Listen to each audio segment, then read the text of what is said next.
साथियों, अंतरंग जीवन का देवासुर संग्राम। लेखक पंडित श्री राम शर्मा आचार्य। कुढ़न की ओछी आदत। पिछले वीडियो के क्रम में पढ़कर सुनाते हैं, आइए सुनते हैं। असंतुष्ट व्यक्ति एक ओछा व्यक्ति है। एक ओछा व्यक्ति है जो प्रगति पथ पर बढ़ने की तैयारी में अपनी शक्ति को लगाने की अपेक्षा उसे कुढ़न में नष्ट करता रहता है। इस संसार की रचना कल्प वृक्ष के समान नहीं हुई है। कल्प वृक्ष के समान नहीं हुई है कि जो कुछ हम चाहे वह तुरंत ही हमें मिल जाया करे। यह कर्म भूमि है। यह कर्म भूमि है। यहां हर किसी को अपना रास्ता आप बनाना पड़ता है। अपनी योग्यता और विशेषता का प्रमाण प्रस्तुत किए बिना कोई किसी महत्वपूर्ण स्थान पर नहीं पहुंच सकता। यहां हर किसी को परीक्षा की अग्नि में तपाया जाता है और जो इस कसौटी पर खरा उतरता है उसी को प्रामाणिक एवं विश्वस्त माना जाता है। ऐसे ही लोगों का दुनिया सहयोग करती है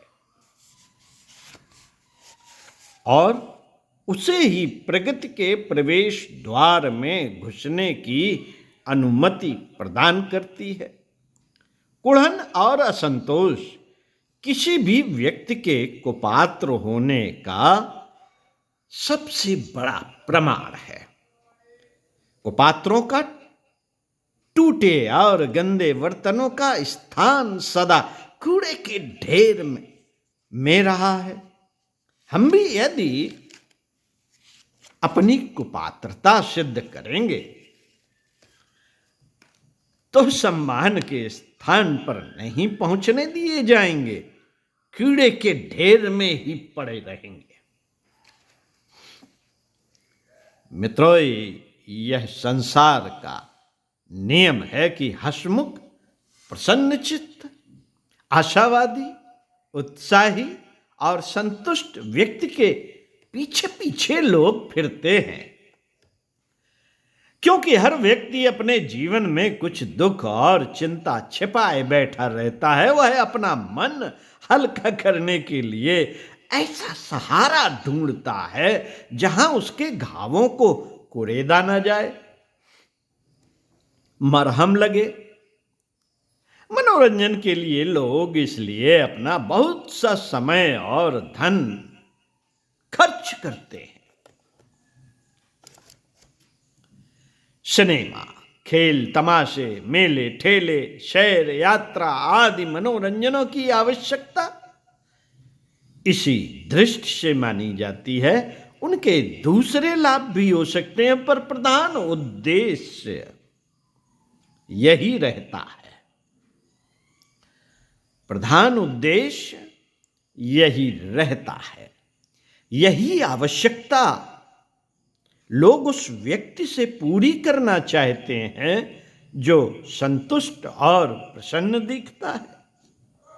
खिले हुए गुलाब के चारों ओर भंवरे इसलिए मंडराते हैं क्योंकि फूल अपने आप में सर्वांगपूर्ण, विकसित, प्रसन्न और सफल दिखाई देता है।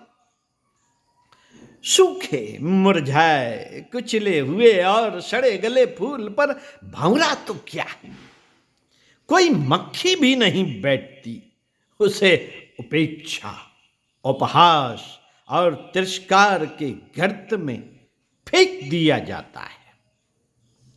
मुंह फुलाए, रूठे बैठे रहने वाले और चिड़चिड़ाते बड़बड़ाते रहने वाले नर नारी अपने समीपवर्ती लोगों की सहानुभूति खो बैठते हैं। उनसे सब लोग डरने और कतराने लगते हैं। चेचक और हैजा के रोगी से सबको ही अपना बचाव करते हैं कि कहीं ये छूत हमें भी ना लग जाए। असंतुष्ट और खिन्न मनुष्य से झूठी सहानुभूति कोई भले ही प्रकट कर दे, वस्तुतः मन ही मन उससे घृणा करते हैं और बचने की कोशिश करते हैं। कुढ़ने वाले व्यक्ति की कष्ट कथा सुनकर कौन आदमी अपने दुख को बढ़ाना चाहेगा। यहां तो सबको मनोरंजन की चाह है। हसौड़ और प्रसन्न मुख व्यक्ति की तलाश है। उसके समीप रहकर लोग अपना मनोरंजन करना चाहते हैं। मनहूसी शकल बनाए बैठे रहने वाले और दुख दुर्भाग्य का रोना रोते रहने वाले लोगों के पास अपना मन क्षुब्ध करने के लिए भला कौन तैयार होगा। संत और महापुरुषों की बात दूसरी है। वे दुखियों के लिए अपना प्राण भी दे सकते हैं, पर सामान्य लोग तो उनसे बचने की ही कोशिश करते हैं। मित्रों, उन्नति कोई उपहार नहीं है जो छत फाड़ कर अनायास ही हमारे घर में बरस पड़े। उसके लिए मनुष्य को कठोर प्रयत्न करने पड़ते हैं, प्रतीक्षा करनी पड़ती है, और एक मार्ग अवरुद्ध हो जाए तो दूसरा सोचना पड़ता है। साथियों, गुण, योग्यता और क्षमता ही सफलता का मूल्य है। जिसमें जितनी क्षमता होगी उसे उतना लाभ मिलेगा। कभी कभी इसके अपवाद भी हो सकते हैं, पर आमतौर से होता यही है कि उत्कृष्टता को प्राथमिकता मिलती है। दूध को गर्म करते ही उसका अच्छा अंश मलाई के रूप में ऊपर तैरने लगता है। जिन व्यक्तियों का व्यक्तित्व जितना सुव्यवस्थित होता है, उन्हें उतनी ही आसानी से उतनी ही बड़ी महत्ता एवं सफलता उपलब्ध हो जाती है। खेलकूद की प्रतिस्पर्धा, खेलकूद की प्रतियोगिताओं में जो खिलाड़ी अधिक सामर्थ्यवान होते हैं, वे ही बाजी जीतते और पुरस्कार पाते हैं। परीक्षा में अच्छे नंबर लाने वाले अपनी प्रतिभा का उचित परिणाम अनायास ही प्राप्त कर लेते हैं। यदि हम अपनी योग्यता बढ़ाने का प्रयत्न करें, गुण कर्म स्वभाव को सुव्यवस्थित बनाएं, तो असंतोष के कारणों का स्वयं ही समाधान होता रहेगा। गरीबी धन की नहीं, मन की है। साथियों, गरीबी दुनिया में वस्तुतः उतनी अधिक नहीं है जितनी की दिखाई पड़ती है। मनुष्य प्रचुर धन का स्वामी बनने के अनंत ऐश्वर्य का सुखोभोग करने के सपने देखा करता है। अपने से बड़े लोगों के साथ अपनी तुलना करके खिन्न होता है।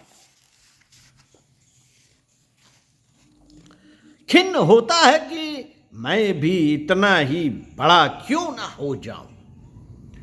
बस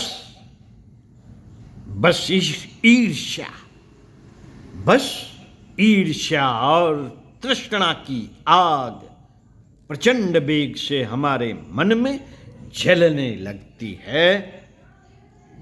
कपड़ों में लगी आग से जलता हुआ मनुष्य कोई और उपाय न देखकर कुआं में कूद पड़ने को भी इस आशा से तैयार हो जाता है कि मेरी जलन मिट जाएगी।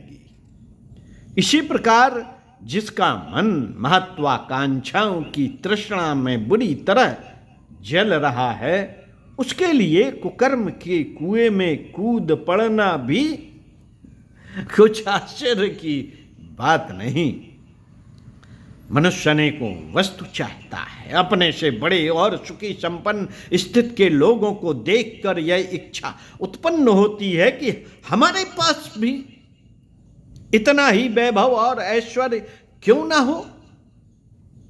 इस प्रकार की तृष्णा ही असंतोष का कारण देखी जाती है। हमें चाहिए कि अपने से नीचे गिरे हुए दुखी और गरीबों से अपनी तुलना करते हुए संतोष की सांस लें कि परमात्मा ने हमें अनेकों से कमजोर भले ही बनाया हो, पर असंख्यों से ऊंचा भी रखा है।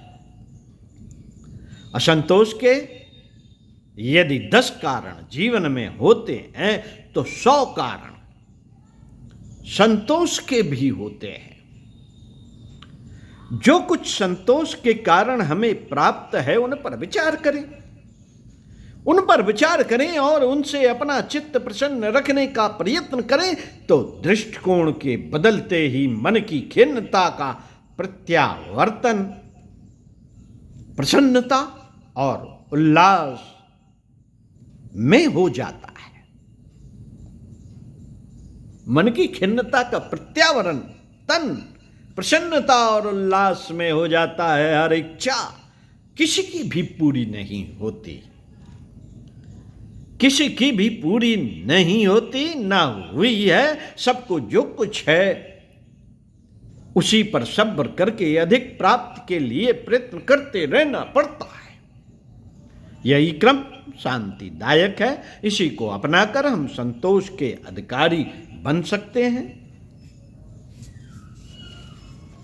साथियों, महत्वाकांक्षा गुणों की होनी चाहिए। हम दूसरों की अपेक्षा अधिक विद्वान, अधिक स्वस्थ, अधिक संयमी, अधिक सेवाभावी, अधिक सभ्य, अधिक सहिष्णु, अधिक धार्मिक बने। यह प्रतिस्पर्धाएं यदि चलने लगे तो व्यक्ति का पतन नहीं, उत्थान ही होगा। तुच्छ कीट पतंग की तरह निम्न श्रेणी का जीवन यापन न करके हम नर रत्नों की श्रेणी में अपना नाम अंकित करें। महापुरुषों जैसे आदर्श उपस्थित करें। जीवन का लक्ष्य पूर्ण करके जीवन मुक्ति का आनंद प्राप्त करें। ऐसी महत्वाकांक्षाएं यदि मन में जागृत रहें और उनके लिए हम प्रयत्न करें तो उसका प्रतिफल ऐसा हो सकता है जिसके आधार पर सभ्य समाज की रचना और युग निर्माण का उद्देश्य पूरा हो सके। पंडित श्री राम शर्मा आचार्य स्वाध्याय सत्संग का क्रम बनाए रहते हुए चिंतन मनन का अभ्यास करते रहिए। साथियों, आप निश्चित ही जीवन में स्वस्थ रहेंगे, व्यस्त रहेंगे और महत्वपूर्ण स्थानों पर यशस्वी बने रहेंगे। ओम शांति। इन्हीं कामनाओं के साथ अगले वीडियो में आपसे फिर मिलते हैं। अंतरंग जीवन का देवासुर संग्राम, ऐश्वर्य नहीं महानता अभीष्ट।